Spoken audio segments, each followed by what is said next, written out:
मेरा नाम साक्षी है। मेरे साथ एक ऐसा हादसा हुआ था जिसको याद करके आज भी मेरे रोंगटे खड़े हो जाते हैं। मैं सोच भी नहीं सकती थी कि एक दिन मेरी जवानी जेल की काल कोठरी में गुजर जाएगी। ये जिंदगी इंसान को कहां से कहां ले आती है। मैं जेल में क्यों जा रही हूँ, ये बात तो मैं आप लोगों को बाद में बताऊंगी कि मेरा क्या जुर्म है जिसकी वजह से मैं 25 साल की उम्र में ही जेल चली गई। लेकिन फिलहाल मैं आपको जेल के अंदर की कहानी सुनाना चाहती हूँ, जो भयानक, होश उड़ा देने वाली और दिल दहला देने वाली और इंसान के शरीर से जान निकाल कर फेंक देने वाली कहानी है। जेल में जाते हुए मेरे सर पर एक बड़ा सा बोझ आ पड़ा था, जो शायद यहाँ के हालात की वजह से था। मैंने इस जेल के बारे में बहुत खतरनाक और भयानक बातें सुनी हुई थी, मगर मैं ये नहीं जानती थी कि एक दिन मैं भी इसी जेल में आ जाऊंगी, कि मेरे साथ भी वही सब कुछ हो जाएगा जिसका शिकार यहाँ पर पहले से ही 2 लड़कियां और 2 औरतें हो चुकी थीं। इन्हीं लोगों और इन्हीं औरतों में से एक थी जिन्होंने जेल में होने वाले इस पाप की कहानी की शुरुआत की थी। वो मेरे लिए सबसे खतरनाक रात थी, जब मैं जेल की काल कोठरी में बैठी अपने नसीब पर बुरी तरह से रो रही थी और अपनी जिंदगी को कोस रही थी। तभी अचानक मुझे किसी के भारी कदमों से चलने की आवाज सुनाई दी। मेरे तो जैसे रोंगटे ही खड़े हो गए थे और मैं बुरी तरह से डर गई थी। मैं नहीं जानती थी कि आने वाला इंसान कौन है। अंदर आने वाले इंसान के कदमों की आवाज इतनी ज्यादा भारी थी कि जैसे हर कदम मेरे दिल पर पड़ रहा था। मैंने अपनी आंखें बंद कर ली। तभी वहां से चलकर आने वाला इंसान सलाखों के पीछे आकर खड़ा हुआ और अपना सर वहां पर रखकर कहने लगा, ए लड़की, जल्दी से बाहर आ जाओ, तुम्हारा बाहर निकलने का टाइम आ गया है। उस आदमी की आवाज इतनी खतरनाक और भयानक थी जिसे सुनकर मैं उठकर खड़ी हुई थी। मैं किसी कठपुतली की तरह खड़ी हो गई थी, क्योंकि मैं जानती थी कि यहाँ पर हुक्म ना मानने की सजा सिर्फ और सिर्फ अपनी जबान में दी जाती है। इन लोगों ने अगर मुझे मारना पीटना शुरू कर दिया तो मैं कहाँ जाऊंगी, और यहाँ बचाने वाला तो मुझे कोई भी नहीं है। मैं तो इतनी ताकतवर भी नहीं थी, और फिर वैसे भी मैं एक बेटी की माँ थी। मेरी शादी को अभी 2 साल ही हुए थे और मेरी बेटी 1 साल की थी। एक औरत में इतनी हिम्मत कहाँ से होती है कि जेल के लोगों और उनके सितम का मुकाबला कर सके। मैं परेशान हो गई थी। मैंने सोचा कि यहाँ जो मुझसे पूछा जाएगा मैं सच सच बता दूंगी। मैं किसी से भी किसी तरह की कोई बहस नहीं करूंगी। मैं अपनी सफाई पेश नहीं करूंगी। मैं उठकर खड़ी हो गई थी। मैंने सामने मौजूद आदमी को देखा तो उसके सर के बाल उड़े हुए थे। वो देखने में तो बहुत खतरनाक लग रहा था। उसकी आंखें भी अजीब सी थीं और उसके हाथों पर बड़े बड़े टैटू बने हुए थे। उसका चेहरा इतना डरावना था कि मुझे देखकर अंदाजा हो रहा था कि वो आदमी जेल के स्टाफ का नहीं है, बल्कि वो तो कहीं बाहर से आया कोई नशेड़ी या फिर गुंडा है। मैं तो उसे देखती ही रह गई थी। एक लम्हे के लिए मेरे दिल में ये भी ख्याल आया कि ये तो मुझे कोई और आदमी मालूम होता है, क्योंकि जेल के स्टाफ का कोई भी आदमी ऐसे कपड़ों में नहीं आता। वैसे भी ये औरतों की जेल थी। इस जेल में तो सिर्फ लेडीज इंस्पेक्टर थी। एक मर्द का यहाँ पर क्या काम हो सकता है। मैंने देखा जेल का सेल अंदर से भी बंद था और बाहर से भी, मगर वो आदमी मुझे उकसा रहा था कि तुम बाहर आ जाओ। मैंने एक बार फिर से उसकी तरफ देखा तो वो चिल्लाकर कहने लगा, क्या तुम्हें आवाज नहीं आती? क्या तुम बहरी हो? मैं तुमसे कितनी बार कह चुका हूँ कि बाहर आ जाओ। तुम्हें मेरी कोई बात समझ नहीं आ रही है? चलो जल्दी से बाहर आ जाओ, आज तुम्हारी बारी है। मैंने धीमी सी आवाज में कहा, किस चीज की बारी है? मैंने बड़ी हिम्मत करके उससे सवाल किया था। वो तो मुझे गुस्से से घूरने लगा और कहने लगा, तुम बाहर आ रही हो या फिर मैं तुम्हारा बंदोबस्त करूं? मैंने भी फिर से हिम्मत करके उससे कहा, क्या मतलब है तुम्हारा? क्या बंदोबस्त करोगे तुम मेरा? मेरे अंदर अचानक ही हिम्मत आ गई थी कि जब जेल में आ गई हूँ, जब मेरे नसीब में लोगों की मार खाना ही लिखा है और मैंने सारी जिंदगी दुखों को ही बर्दाश्त करना है, तो फिर मैं अपनी इज्जत के लिए, अपने सम्मान के लिए क्यों ना आवाज उठाऊं। मैंने उस आदमी से ये सवाल किया तो वो गुस्से से कांपने लगा और कहने लगा, तुझे शर्म नहीं आती? मेरे साथ बदतमीजी करती है और साथ ही साथ बहस भी कर रही है। रुक, मैं अभी तेरा इलाज करता हूँ। ये कहकर वो अपने भारी कदम उठाता हुआ वहां से चला गया। मेरा दिल बुरी तरह से कांप रहा था। ये आदमी तो जेल का लग ही नहीं रहा था, फिर मुझे क्यों बाहर आने पर उकसा रहा था? मुझे बड़ी परेशानी हो रही थी। थोड़ी देर के बाद उस आदमी के कदमों की आवाज़ दोबारा मेरे कानों में आने लगी तो मेरा शरीर बुरी तरह से कांपने लगा था। मुझे अफसोस हो रहा था कि मैंने इस आदमी से बदतमीजी क्यों की। वो मुझे कहाँ लेकर जाएगा, मैं दिल में सोचने लगी और मेरी आंखों में आंसू भी आ गए थे। डर की वजह से मुझे बुरी तरह से पसीना भी आ रहा था और मेरा रोना ख़त्म ही नहीं हो रहा था कि तभी उस आदमी ने मेरे सेल के बराबर वाले सेल का दरवाज़ा खोला। मेरी जान तो आज बड़ी मुश्किल में आ गई थी। मैंने देखा वो दूसरे सेल में मौजूद औरत को बाहर आने के लिए कह रहा था। उसके पास तो सेल की चाबी भी थी, जबकि इससे पहले वो मेरे पास आया था। वो औरत बिल्कुल मेरे बराबर वाले सेल में मौजूद थी। मैंने भगवान जी को थैंक यू बोला कि अच्छा हुआ मेरी जान बच गई। वो औरत बुरी तरह से रो रही थी और कह रही थी, भगवान के लिए मुझे छोड़ दो, मेरे छोटे छोटे बच्चे हैं, प्लीज़ मेरे साथ ऐसा मत करो, मैं बर्बाद हो जाऊंगी। मेरा इस दुनिया में कोई नहीं है। मैंने तो ऐसा कोई आरोप भी नहीं किया जिसकी सज़ा मुझे इतनी भयानक दी जाएगी। मैंने देखा वो औरत चिल्ला रही थी, मगर लेडी इंस्पेक्टर उसे बुरी तरह से घसीटकर बाहर ला रही थी, जबकि उसके ज्यादा रोने पर लेडी कांस्टेबल ने उसके मुंह पर एक दो थप्पड़ भी मार दिए थे। मुझे उस बेचारी पर बहुत तरस आ रहा था।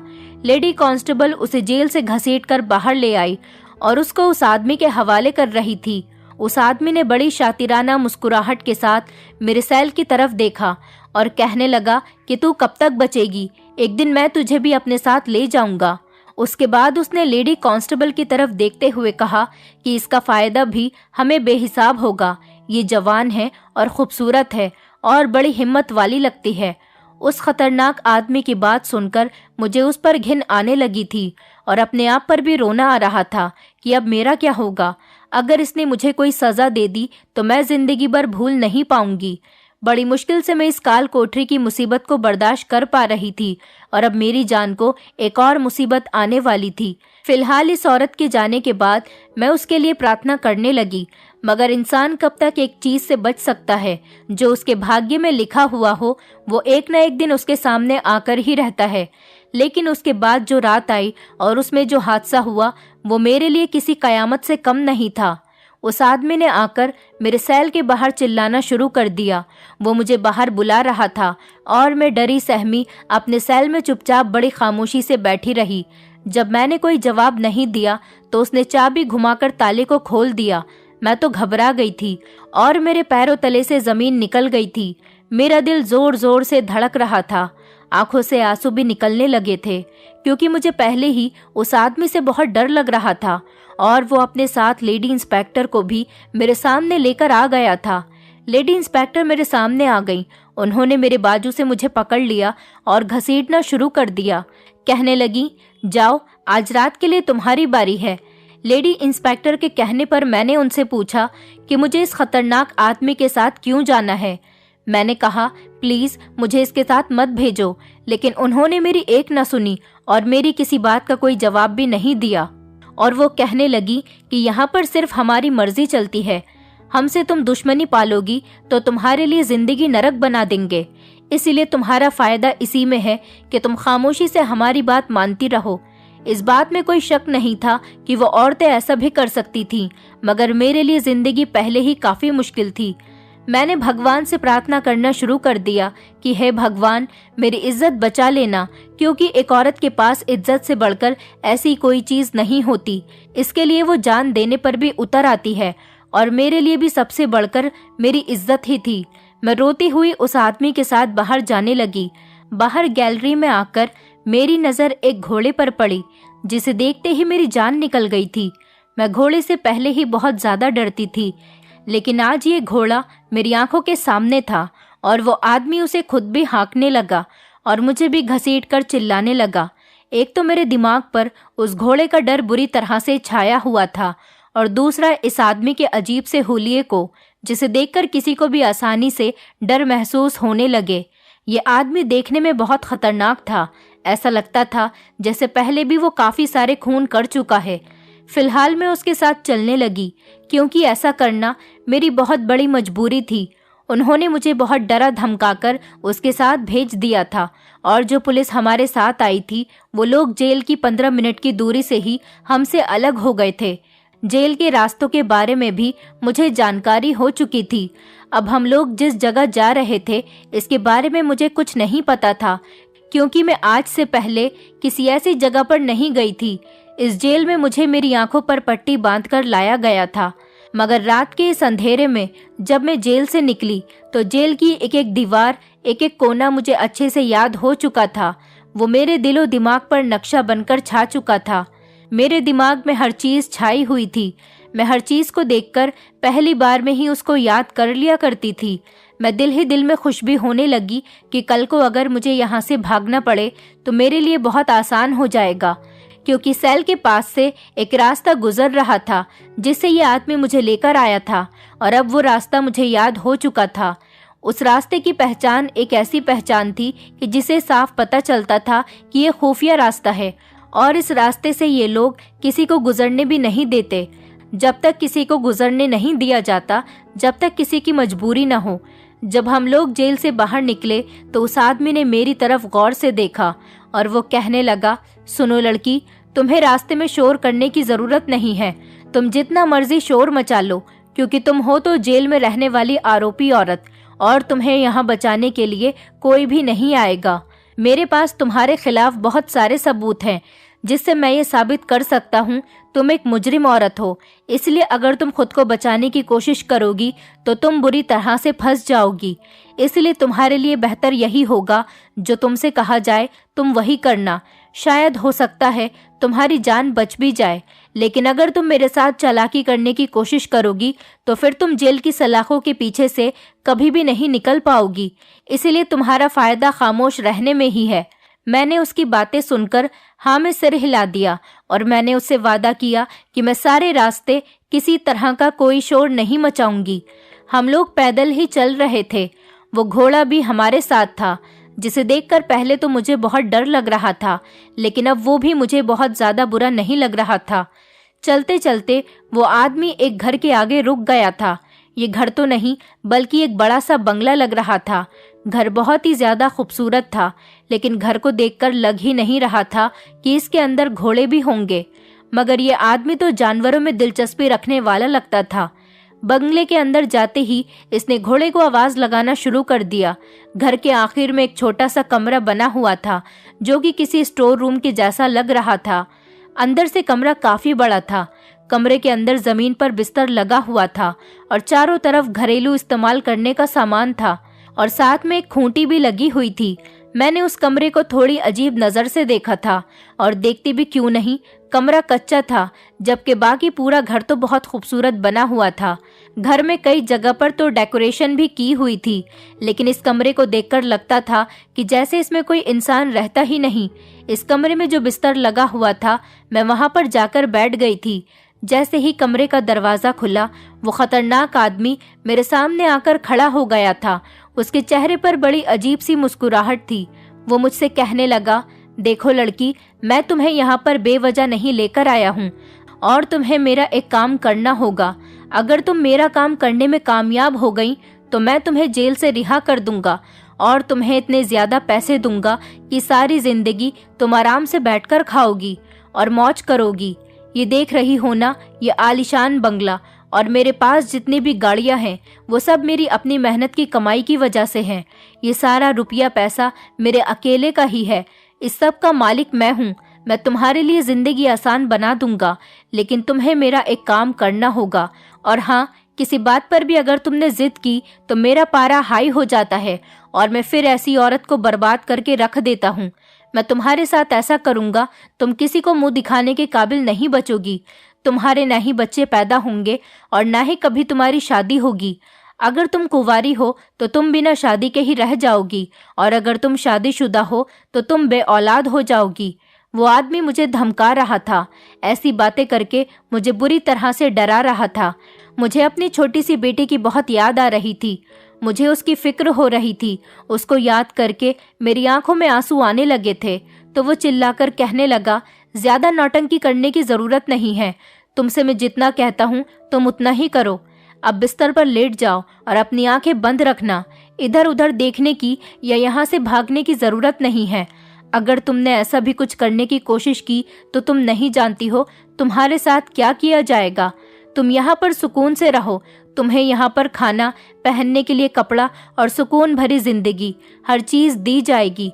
तुम्हें जिसमें फायदा हो तुम वही करो, बस मेरे साथ दुश्मनी करके तुम सबसे बड़े नुकसान में पहुंच जाओगी। ये कहकर वो बाहर चला गया था। उसने मुझे मेरी आंखें बंद रखने के लिए कहा था और मैंने वैसा ही किया। मैंने अपनी आंखों पर अपना दुपट्टा बांध लिया और उसके कहने के मुताबिक ही काम कर रही थी। मुझे कुछ भी दिखाई नहीं दे रहा था। अब मेरी आंखों के सामने पूरी तरह से अंधेरा छा गया था। मुझे सिर्फ आवाजें सुनाई दे रही थीं, कुछ नजर नहीं आ रहा था। थोड़ी देर के बाद कमरे का दरवाजा खोलने की आवाज आई। मैं उस आदमी के भारी कदमों की आवाज को अच्छी तरह से पहचान चुकी थी। उसने कमरे का दरवाजा खोला था, साथ ही घोड़े की आवाज ने भी मुझे चौंका कर रख दिया था। मैं दिल ही दिल में सोचने लगी थी कि यह आदमी इस घोड़े को मेरे कमरे में क्यों लेकर आ रहा है। आखिर एक घोड़े का कमरे में क्या काम। घोड़ा भी एक काले रंग का था, जिसकी आंखों को देखकर लगता था कि जैसे वो मुझे खा जाएगा। उसके अंदर तो मुझे हैवान नजर आता था। मैं चुपचाप बड़ी खामोशी से अपने अंदर हिम्मत बांध के वहां पर लेटी रही। उसने घोड़े के गले में बंधी रस्सी को खूंटी से बांध दिया था और फिर वो वहां से चला गया था। डर के मारे मेरा तो बुरा हाल हो रहा था। मैं समझ सकती थी कि आज रात मुझे यहाँ नींद नहीं आएगी।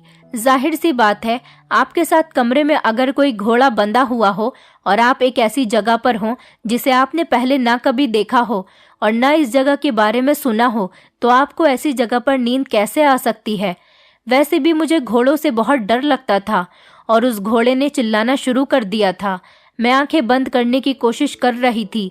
मैं लगातार भगवान से प्रार्थना कर रही थी कि बस जल्दी से सुबह हो जाए और ये वक्त किसी भी तरह से गुजर जाए।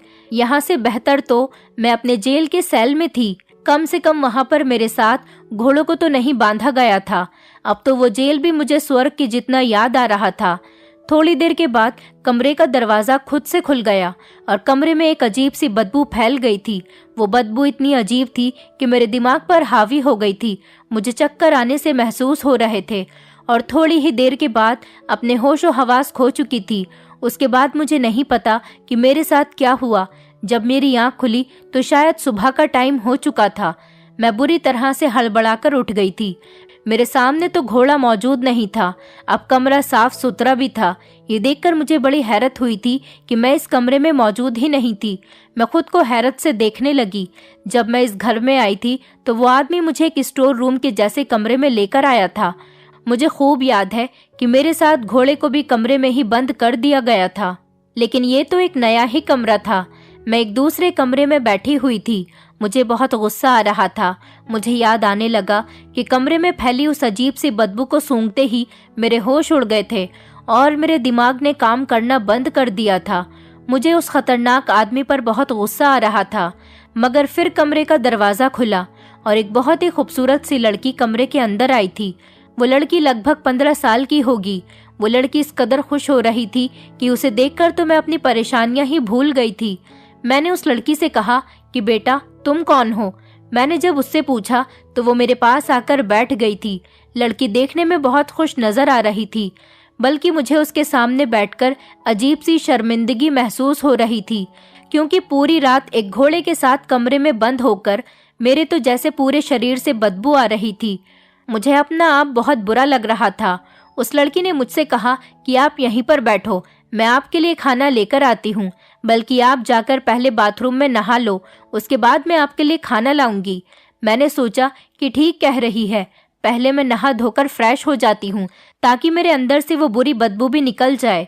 ये कहकर वो मेरे कमरे से निकल गई थी और मैं बाथरूम में नहाने के लिए चली गई थी। जब तक वो आई मैं फ्रेश होकर सामने बेड पर बैठ चुकी थी। उसने बड़े खूबसूरत तरीके से और अच्छे तरीके से मुझे नाश्ता सर्व किया। मैं नाश्ता करते हुए सोच रही थी कि कहीं मैं कोई सपना तो नहीं देख रही हूँ। मैंने खुद को हल्का सा नोच कर देखा। मुझे यकीन आ गया था कि ये सब कुछ सच है, लेकिन उस बदबू वाले कमरे में, इस खूबसूरत और आलीशान कमरे में बैठकर मुझे बहुत ही अजीब लग रहा था। ऐसा लगता था कि कोई चमत्कार हुआ है जो मैं उस जगह से निकलकर यहाँ आ बैठी हूँ। उस लड़की ने मुझसे पूछा, क्या हुआ है, आप कुछ परेशान नजर आ रही हैं। वो लड़की बार बार मुझसे कोई ना कोई सवाल किए जा रही थी कि आप कौन हो और कहाँ से आई हो। उसके सवालात को इग्नोर करते हुए मैंने उससे पूछा कि तुमने मुझे कब और कैसे देखा। उसने कहा कि आप तो इस कमरे में सोई हुई थी और ये मेरा घर है। मैं इस घर में अपने डैडी के साथ और अपने चाचा जी के साथ रहती हूँ, लेकिन मैंने आपको यहाँ पर पहली बार देखा है। मुझे आपके बारे में जानने में बहुत इंटरेस्ट आ रहा था। मुझे मेरे डैडी ने कहा था कि मैं यहाँ आकर आपका ख्याल रखूं। मैंने उस लड़की से पूछा कि तुम्हारे डैडी का नाम क्या है, तो उसने मुझे बताया कि मेरे डैडी का नाम राहुल सिंघानिया है। मैंने उससे कहा, अच्छा, तुम्हारे डैडी का नाम राहुल सिंघानिया है और तुम्हारे डैडी की उम्र कितनी है? वो इस सवाल का जवाब नहीं दे पाई थी। उसे अपने डैडी की उम्र के बारे में नहीं पता था। जो भी बातें वो कर रही थी वो तो सिर्फ मासूमियत में ही कर रही थी। वो भी मेरे साथ खूब बातें कर रही थी। मैंने उससे और भी बातें पूछने की कोशिश की, मगर उसे तो कुछ पता ही नहीं था। तभी बाहर से भारी कदम और पुलिस के सायरन की आवाजें भी आने लगी थी। ये सुनकर मैं डर गई थी और मेरा शरीर बुरी तरह से कांप रहा था। तभी वो खतरनाक आदमी अंदर आया। उसका हुलिया बिल्कुल वैसा ही था जैसा मैंने उसे जेल में देखा था। वो लड़की जो वहां पर बैठी हुई थी, उस आदमी को देखकर वो भी डर गई थी, मगर एक तरफ होकर सहम गई थी और उसने अपनी आंखें झुका ली थी। वो एक कोने में बैठ गई थी। उसके मुंह से एक शब्द भी नहीं निकल रहा था। वो आदमी अंदर आया और कहने लगा, तुमने तो मुझे खुश कर दिया है। मेरा काम पूरा हो गया। तुम्हें पुलिस वापस लेने के लिए आ गई है, लेकिन तुम फिक्र मत करो, मैं तुम्हें जल्दी ही जेल से रिहा करवा दूंगा। तुम मेरे लिए बहुत खुशकिस्मत साबित हुई हो। ये कहकर वो वहां से चला गया। इतने में पुलिस की गाड़ियां आ गई थी। वो 2 लेडी पुलिस कांस्टेबल मुझे अरेस्ट करने के लिए अंदर तक आ गई थी। मुझे बहुत बुरा लग रहा था। उस आदमी ने तो कहा था कि तुम दोबारा जेल में नहीं जाओगी। तुम मेरी बात मान लो, इस घोड़े को अपने कमरे में रख लो और तुम खुद भी यहीं पर सो जाओ। तुम्हारी हर डिमांड पूरी होगी। और अब तो पुलिस मुझे अरेस्ट करने के लिए आ गई थी। ये आदमी तो कुछ भी नहीं कर सकता था। ये तो सिर्फ और सिर्फ मुझे अपने काम के लिए बहला रहा था और मुझे इम्प्रेस करने की कोशिश कर रहा था। मैं अपने दिमाग में यही सब बातें सोच रही थी कि तभी लेडी कांस्टेबल ने मेरे हाथ में हथकड़ी पहना दी। मुझे दोबारा से पुलिस की गाड़ी में बैठा दिया गया था। मैं वहां बैठी तो कांस्टेबल नीतू ने मेरी तरफ मुड़कर देखा और वो कहने लगी, तुम्हें क्या हो गया था कि तुम जेल से फरार हो गई थी? ये सुनकर तो मैं हैरान हो गई थी। वो कहने लगी, तुम्हें तुम्हारे जुर्म की सजा जरूर मिलेगी। उसने मुझे सख्ती से कहा था। वो तो ऐसे रिएक्ट कर रही थी जैसे उसे कुछ पता ही नहीं था। ये सुनकर तो मैं बड़ी हैरान होकर उसे देखने लगी थी। वो मेरी तरफ देखकर कहने लगी, तुम मुझे ऐसे क्या देख रही हो?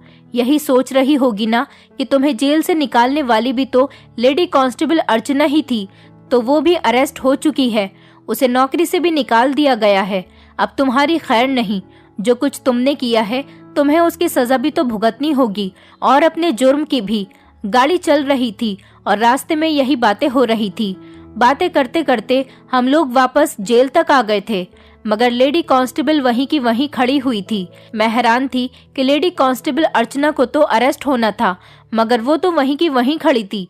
मैंने लेडी कांस्टेबल नीतू की तरफ मुड़कर देखा तो उनके चेहरे पर कोई एक्सप्रेशन नहीं थे। वो तो ये देखकर खुद हैरान थी कि उस लेडी कांस्टेबल अर्चना को अरेस्ट क्यों नहीं किया गया, जबकि लेडी कांस्टेबल नीतू के मुताबिक वो तो बहुत बड़े जुर्म का हिस्सा बन गई थी, क्योंकि उसने रात के टाइम पर एक कैदी औरत को जेल से भगाया था और किसी और आदमी के हवाले कर दिया था। अब उसे जेल में थोड़ी सी सजा तो काटनी ही पड़ेगी, और दूसरा ये कि वो अपनी नौकरी से भी निकल जानी चाहिए। मगर लेडी कांस्टेबल अर्चना के चेहरे पर कोई भी परेशानी या उदासी नहीं थी, बल्कि वो तो नॉर्मल सी नजर आ रही थी। ना ही वो अपनी नौकरी से निकली थी और ना ही उन्हें अरेस्ट कर लिया गया था। मैं हैरत से उसे देख रही थी। लेडी कांस्टेबल अर्चना को देखकर मुझे भी एक तसल्ली मिल रही थी कि अब मेरे साथ भी अच्छाई का ही बिहेवियर किया जाएगा, क्योंकि मेरा साथ देने वाली औरत अरेस्ट नहीं हुई, उन्हें कोई सजा भी नहीं मिली, तो मुझे क्यों मिलेगी। इसी तसल्ली के साथ वापस मैं अपने सेल में चली गई थी, जहां पर अब मुझे अपने खुशकिस्मती का इंतजार था। जब मैं अपनी देवरानी को जान से मारने के जुर्म में जेल की इस काल कोठरी में लाई गई थी, मैंने तो कभी ऐसा करने के बारे में सोचा ही नहीं था, मगर गुस्सा इंसान को किस कदर बहका देता है कि उसे खुद भी समझ नहीं आता। और मेरे साथ भी कुछ ऐसा ही हुआ था। मेरी देवरानी तो बच गई थी, वो ये दुनिया छोड़कर नहीं गई थी, पर मेरी जिंदगी बर्बाद हो गई थी। अब मैं सोच रही थी कि क्या पता जिंदगी भर में यहाँ से बाहर निकल पाऊंगी भी या नहीं, कि तभी अचानक एक भारी कदमों की आवाज़ सुनाई दी। ये वही आदमी था जो मुझे पहली बार इस सेल से बाहर लेकर गया था। ये आदमी न जाने मुझसे क्या चाहता था, मेरी कुछ भी समझ में नहीं आ रहा था। आखिर इसने ऐसा क्यों किया? ये बड़ा ही डिफरेंट टाइप का आदमी था। उसके कदमों की आवाज़ सुनकर मुझे परेशानी नहीं हो रही थी और ना ही मुझे डर लग रहा था। अब तो मैं भी नॉर्मल सी हो गई थी, बल्कि मुझे खुशी हुई थी। जैसे ही वो मेरे सेल के करीब आया, मैंने उसकी तरफ देखा। मुझे अब उसको देखकर कोई परेशानी नहीं हो रही थी। वो तो बड़ी बड़ी आंखों वाला वही खतरनाक आदमी था जिसे मैंने देखा, और फिर मैं उसे पहचान गई थी। मैंने उससे सवाल किया कि क्या बात है, अब तुम यहाँ पर क्यों आए हो? याद है तुमने मुझसे एक वादा किया था, शायद तुम अपना वादा भूल गए हो। तुमने अपना वादा भी पूरा नहीं किया। लेकिन ये देखकर मैं हैरान रह गई थी कि वो खतरनाक आदमी आज इतना ज्यादा इमोशनल लग रहा था कि मेरी बात सुनते ही उसकी आंखों से आंसू निकलने लगे थे। उसे रोता हुआ देखकर तो मैं और भी ज्यादा हैरान रह गई थी कि वो आदमी तो कहीं से भी नहीं लगता था कि खुद को शर्मिंदा भी महसूस कर सकता है। वो रो रहा था और रोते रोते ही मुझसे कह रहा था, प्लीज बहन, मुझे माफ कर दो, मैं खुद बहुत मजबूर हूँ। उसकी आंखों से निकलते हुए आंसू देखकर मैं भी परेशान हो गई थी। मैंने पूछा, अरे क्या हुआ, आप रो क्यों रहे हो? मुझे बताओ क्या बात है। तो उसने जो बात कही थी वो बड़ी ही परेशान कर देने वाली थी। उन्होंने बताया, बहन, मेरी उम्र 50 साल है। लोगों ने मुझे बेवजह ही बदनाम किया हुआ है। पहले मेरी एक दुकान हुआ करती थी। मैं एक वैद्य हूँ। मैं बांझ औरतों का इलाज किया करता था और मेरे पास बांझ औरतें ज्यादा तादाद में आती थीं। मेरा इलाज करने से वो औरतें प्रेग्नेंट हो जाती थीं। बस यही सब करते करते मैं अमीर होता चला गया। मेरा नाम लोगों में फेमस हो गया कि मैं बांझ औरतों का इलाज करता हूँ और वो मेरे इलाज से प्रेग्नेंट हो जाती हैं। वो तो भगवान की कृपा थी और मेरे हाथ में चमत्कार था, और धीरे धीरे मेरे हाथ से ये चमत्कार कम होता चला गया। इसके बाद मेरे साथ जो हुआ मैं तुम्हें बता नहीं सकता। जैसे जैसे मेरी दवाइयों की खबर लोगों तक पहुंचने लगी और लोगों ने ये खबर पुलिस तक पहुंचा दी, हमारे इलाके के बड़े डीआईजी साहब तक ये खबर पहुंच गई थी। ये खबर सुनने के बाद उन्होंने मुझे पर्सनली मिलने के लिए बुलाया। उन्होंने मुझसे कहा कि तुम्हें मेरी बेटी का इलाज करना होगा। मेरी एक 15 साल की बेटी है, उसमें कोई बहुत बड़ी बीमारी है जिसका कोई इलाज नहीं। बाहर से तो मेरी बेटी देखने में बहुत सेहतमंद नजर आती है, मगर उसकी जिंदगी के सिर्फ 2-3 साल ही रह गए। डॉक्टर के कहने के मुताबिक वो कभी ठीक नहीं हो पाएगी। डीआईजी साहब ने तो मेरी जिंदगी दुश्वार कर दी थी। उन्होंने मुझसे कहा कि तुमने अगर मेरी बेटी का इलाज नहीं किया तो मैं तुम्हें जिंदा गाड़ दूंगा और सारे शहर में तुम्हें इतना बदनाम कर दूंगा कि तुम कहीं मुंह दिखाने के काबिल नहीं बचोगे। अब बताओ भला मैं ऐसा कौन सा चमत्कार करूं जिससे उनकी बेटी ठीक हो जाए? जब एक वेद के सर पर बंदूक रख दी जाए उसके बाद वो क्या कर सकता है? मैंने उनके सामने एक ऐसी शर्त रखी जो मेरी नज़र में उनके लिए पूरा करने काबिल ही नहीं थी, और वो ऐसा कभी कर भी नहीं सकते थे। मैंने उनसे कहा कि मुझे एक ऐसी औरत चाहिए जिसने पहले से ही किसी का कत्ल किया हो और वो जेल में पड़ी हो।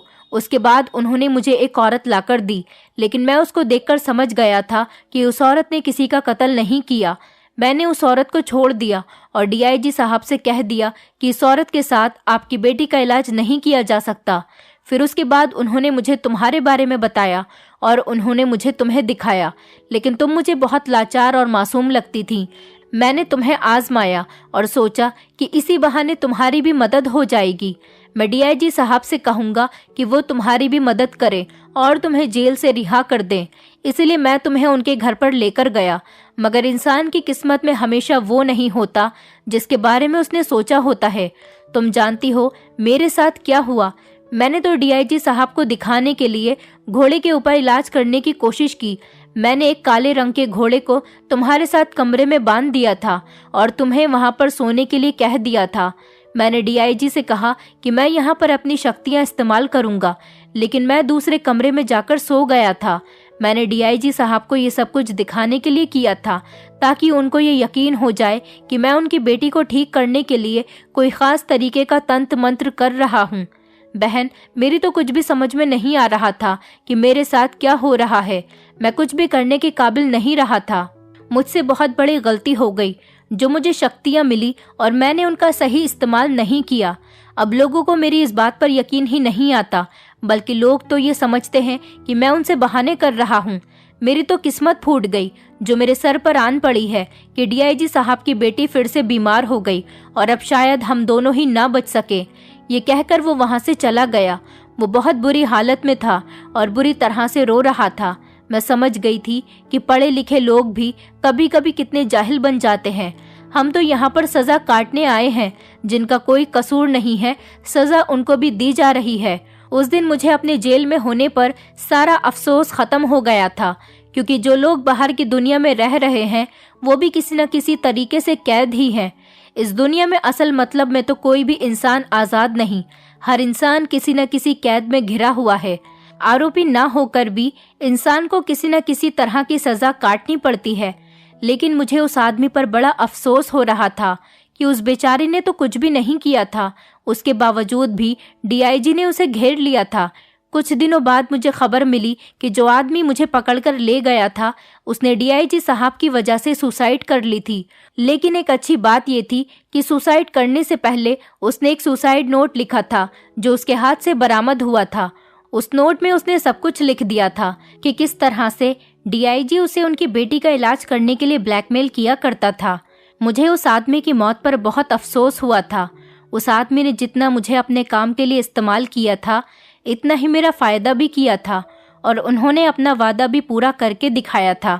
मरते दम तक उन्होंने अपने वादे को इस तरह से पूरा किया। उन्होंने अपने नोट के अंदर डीआईजी साहब के बारे में भी लिख दिया था और उसमें ये भी लिखा था कि मैं चाहता हूँ जिस जेल में रहने वाली लड़की को मैं इस्तेमाल करने के लिए बाहर निकाल कर लाया था, उस लड़की की सज़ा को ख़त्म कर दिया जाए, क्योंकि वो लड़की बेकसूर है और उसकी सज़ा पूरी हो चुकी है। ये मेरी आखिरी ख्वाहिश है। अगर मैं जिंदा होता तो उस लड़की को जेल से रिहा करवा लेता, लेकिन मैं चाहता हूँ कि मेरे मरने के बाद जब लोगों को ये बात पता चले कि मैंने सुसाइड कर ली है तो लोग मेरी इस चाहत को पूरा कर दें। इस केस ने पूरे पुलिस सिस्टम को हिलाकर रख दिया था और डीआईजी साहब को बहुत जलील किया था। उनको उनके पद से हटा दिया गया था और तो और मुझे भी 1 महीना सज़ा काटने के बाद जेल से रिहा करवा दिया गया था। मैं उस आदमी की आज भी एहसानमंद रहूंगी जिसने मरने के बाद भी अपना वादा पूरा कर दिया। मैंने भी गुस्से में आकर अपनी देवरानी को मारने की कोशिश की थी, क्योंकि मेरी ससुराल में मेरी देवरानी के आने के बाद उसने मेरी नाक में दम कर दिया था। मैं जेल से रिहा होने के बाद अपनी ससुराल नहीं गई, बल्कि मैं पढ़ी लिखी थी, इसलिए मैंने नौकरी के लिए ट्राई किया। मुझे पता था कि मेरे ससुराल वाले मुझे एक्सेप्ट नहीं करेंगे। मेरा पति तो एक अच्छा आदमी है, मुझे यकीन है कि वो मेरी बेटी को बहुत खुश रखेगा और मेरी बेटी की परवरिश भी अच्छे तरीके से कर रहा होगा। मैं दोबारा अपनी ससुराल में जाकर उन लोगों के सामने जलील नहीं होना चाहती थी, इसीलिए मैंने अपनी ज़िंदगी को आगे बढ़ाया। अब मैं जॉब कर रही हूँ और कंपनी ने ही मुझे रहने के लिए एक फ्लैट भी दिया हुआ है। मेरी ज़िंदगी अच्छी गुजर रही है, लेकिन आज भी मुझे उस आदमी की मौत पर अफसोस होता है और अपनी बेटी की बहुत याद आती है। दोस्तों, उम्मीद करती हूँ आपको हमारी कहानी पसंद आई होगी। कहानी पसंद आई है तो वीडियो को लाइक करें, चैनल पर नए हैं तो चैनल को सब्सक्राइब करें और हाँ, नोटिफिकेशन बेल को ज़रूर दबाएं ताकि अगली अपडेट सबसे पहले आपको मिले।